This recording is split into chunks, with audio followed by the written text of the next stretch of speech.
Neste vídeo, o GP de Baku com um novo formato sprint, as repercussões do incidente Russell Verstappen e as conclusões que podemos tomar aí para o restante da temporada.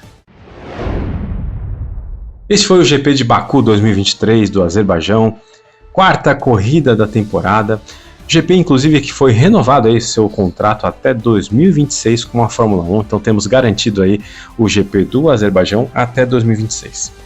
Nessa corrida tivemos a expectativa das grandes atualizações aí de algumas equipes, como por exemplo, a Mercedes levou uma nova suspensão traseira, a Ferrari levou uma nova asa com menos arrasto para as grandes retas de Baku, a Red Bull levou uma lateral do assoalho nova.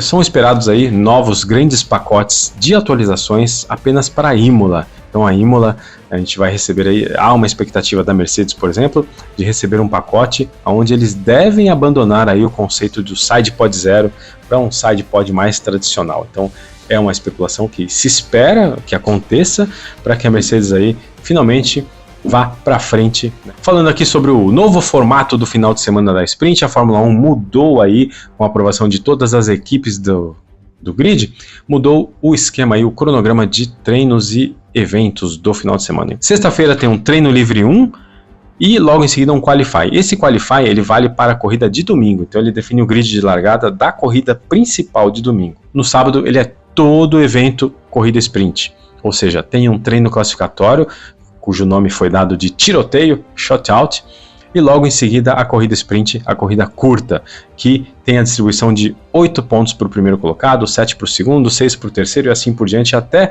1 ponto para o oitavo colocado. Hamilton, inclusive, pediu aí que esse formato fosse revisto, incluindo talvez um treino livre 2 antes dessa classificação tiroteio.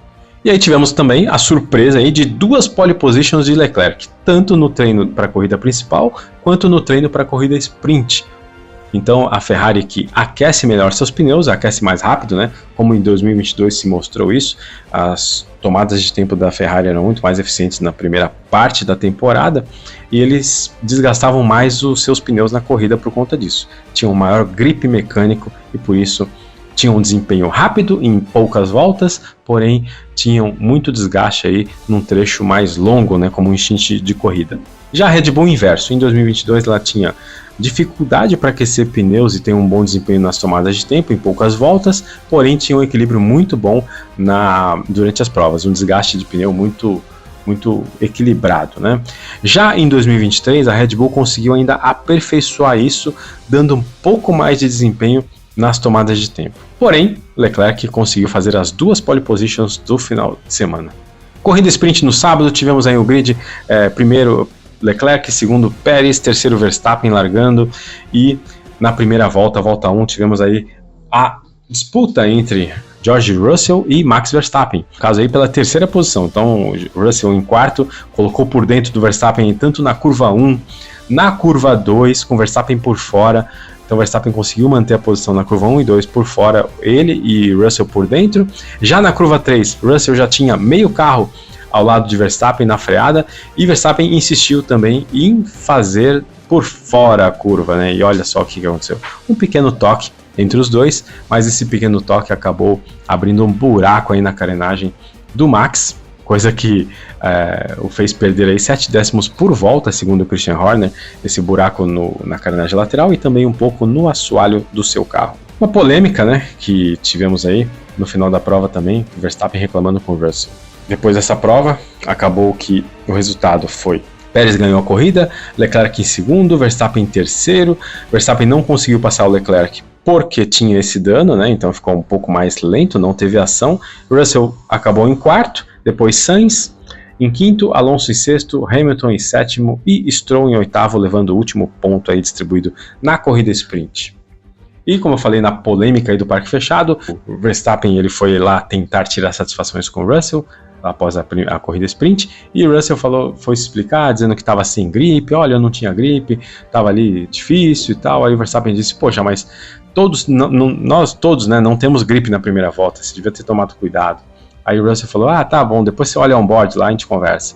Aí o Verstappen ficou bravo, falando: ok, então espere o mesmo de mim quando acontecer de novo, tá? Eu acho particularmente que não era para tanto, né? Acho que ali o Verstappen correu um certo risco em fazer a curva lado a lado por fora, sem espaço, ali não tem área de escape, era muro, então o Verstappen acabou correndo esse risco. Acredito eu que não foi culpa de nenhum dos dois, né? Foi um incidente realmente de corrida e Verstappen ficou muito bravo. E assim foi a corrida sprint. No domingo, corrida longa, corrida principal, tivemos aí uma largada limpa. Posições no grid foram Leclerc em primeiro, pole position, segundo Verstappen, terceiro Pérez, depois Sainz, Hamilton, Alonso, Norris, Tsunoda, Stroll e Piastri em décimo. Tivemos a largada bem limpa, ou seja, todos os pilotos se respeitando bastante, não houveram lá grandes incidentes entre eles.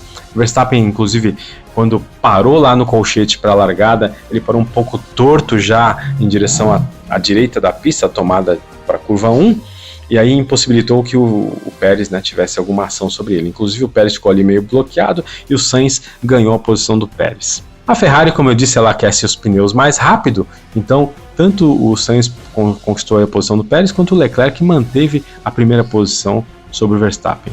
Mas já na volta 3, o DRS foi liberado e na volta 4, já com os pneus da Red Bull aquecidos, Max passa Leclerc de passagem, né, com uma certa facilidade no retão principal, antes da curva 1.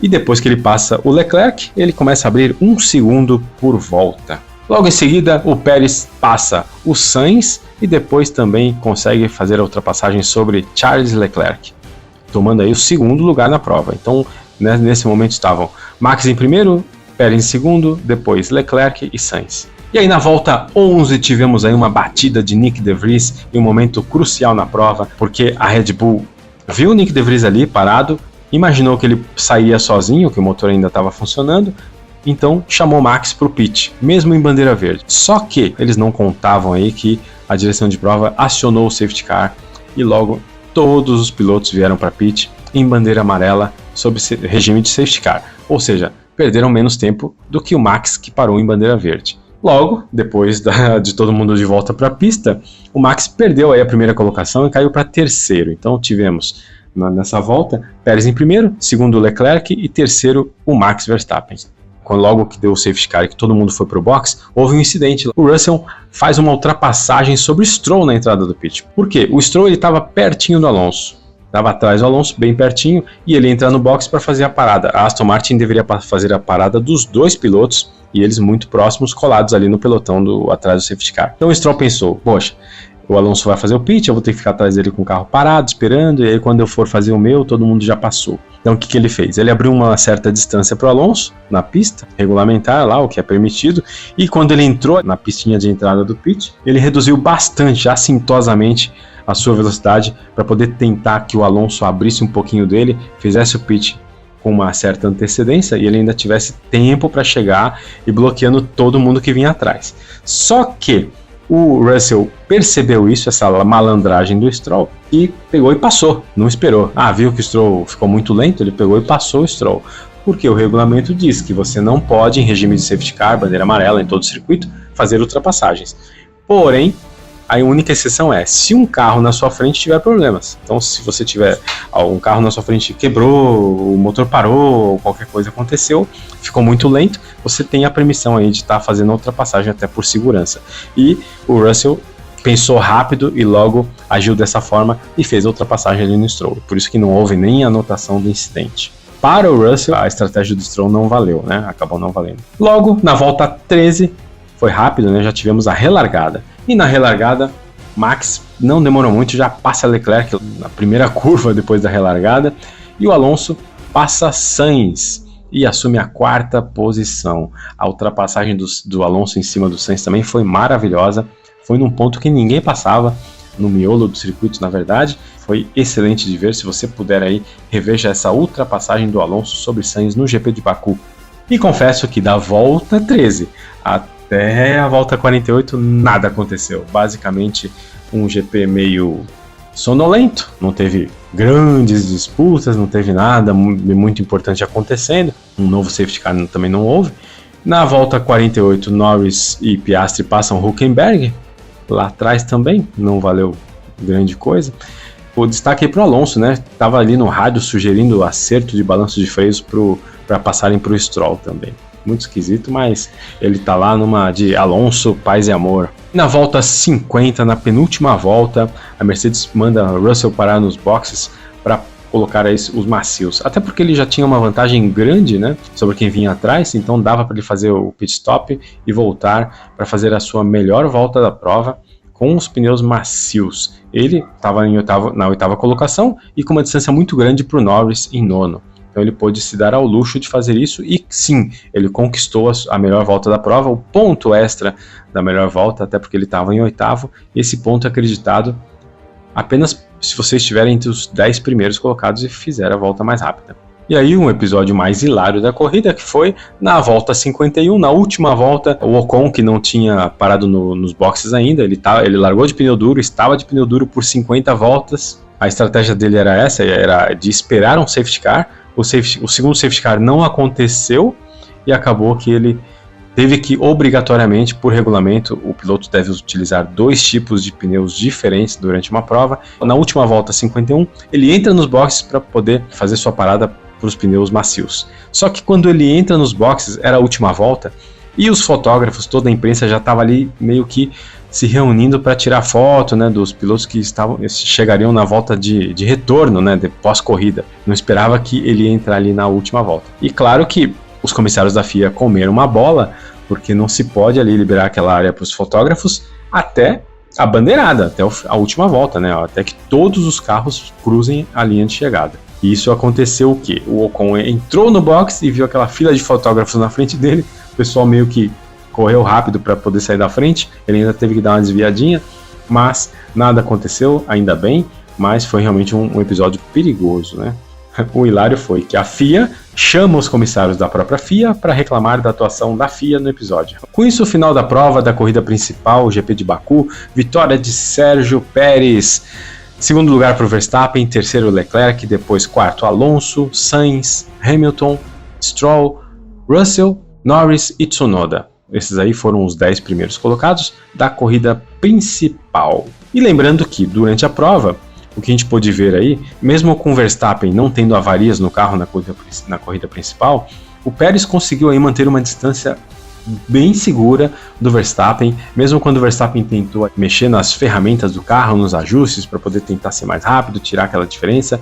O Pérez sempre manteve aí pelo menos um segundo e 3 do Verstappen, e quando o Verstappen começou a mexer ali nos acertos do carro, essa diferença aumentou até para 3 segundos, e a diferença é essa que o Verstappen não conseguiu tirar até o final da prova. Então o Pérez correu ali com muita constância, ele que é conhecido por ter bons desempenhos em corridas de rua, ele fez aí um ótimo trabalho para a Red Bull, dobradinha da Red Bull com Pérez e Verstappen, e ele conseguiu tirar mais pontos no campeonato, né, de 25 para 18, então ele tirou aí mais 6, com 2 do sábado na corrida sprint, então ele tirou aí 8 pontos importantes nessa disputa. Agora ele está apenas a 7 pontos do líder Max Verstappen. Quais as conclusões que nós podemos tirar aí depois desse GP de Baku? Primeiro, a Ferrari ela tem o melhor motor, né? O motor da Ferrari já é tido como o melhor da Fórmula 1. Ele é excelente em potência, em distribuição de potência, em entrega de potência para o piloto. Porém, o seu chassi ainda desgasta muito os pneus. Ele tem muito grip mecânico, então acaba, claro, é bom para as tomadas de tempo, mas não é bom ainda para os instintos longos de corrida. Sobre a Red Bull sim, tem claramente o melhor chassi, melhor aerodinâmica, melhor grip mecânico, melhor suspensão. Então, em termos de chassi, o da Red Bull é o melhor. E tem um motor aí muito bom também. Não é o melhor, como o da Ferrari, mas o motor é muito bom e o chassi compensa, dando essa vantagem que a Red Bull tem sobre as outras equipes no momento. A Mercedes ela também não tem o melhor motor e nem o melhor chassi, ou seja, ela não tem o melhor carro, ela está longe aí de ter o melhor motor como a Ferrari, longe de ter o melhor chassi como a Red Bull, mas ela tem a dupla mais forte de pilotos. Se você considerar a dupla de pilotos em si, tanto o Hamilton somado aí com o George Russell, eles têm aí uma dupla a mais forte para mim da Fórmula 1. E a Aston Martin tem sim um excelente chassi, porém um motor mediano como o da Mercedes, então ela consegue ainda assim estar na frente da Mercedes porque o chassi dela é melhor do que o da Mercedes no momento. Outra conclusão que podemos tirar é o seguinte, que a Red Bull está sim liberando o Pérez para desafiar o Verstappen. Não tem jogo de equipe, não tem ordens de equipe para o Pérez não desafiar aí o Verstappen, então isso é muito legal, por quê? Porque dá uma certa atratividade para a corrida, né? Porque imagina se você tem um carro dominante, que é a Red Bull hoje, e você tem aí um privilégio para o Verstappen, então a graça da Fórmula 1 acabaria, né?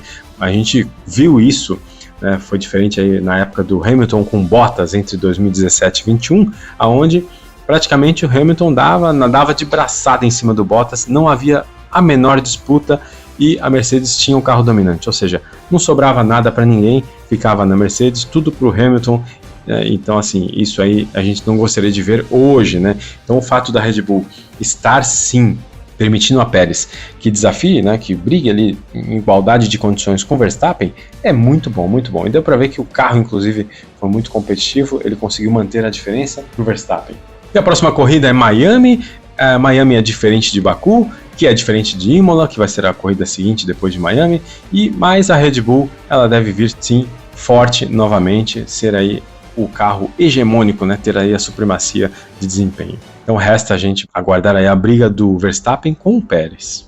Em Miami também, a Ferrari talvez não tenha mais essa oportunidade da pole position, até porque é um circuito diferente. Se você gostou desse vídeo, deixe seu like, né? Curta aqui esse vídeo, isso ajuda muito a gente no canal. Inscreva-se aqui no canal Kart F1 e compartilhe esse vídeo com seus amigos, principalmente aqueles que perderam a corrida no domingo, e ouçam esse resumo aí do GP de Baku 2023. E se você quiser ficar sabendo como Felipe Massa pode contestar o título de 2008 para si, clique aqui neste vídeo que está aparecendo para você, que eu te conto tudo isso sobre esse caso.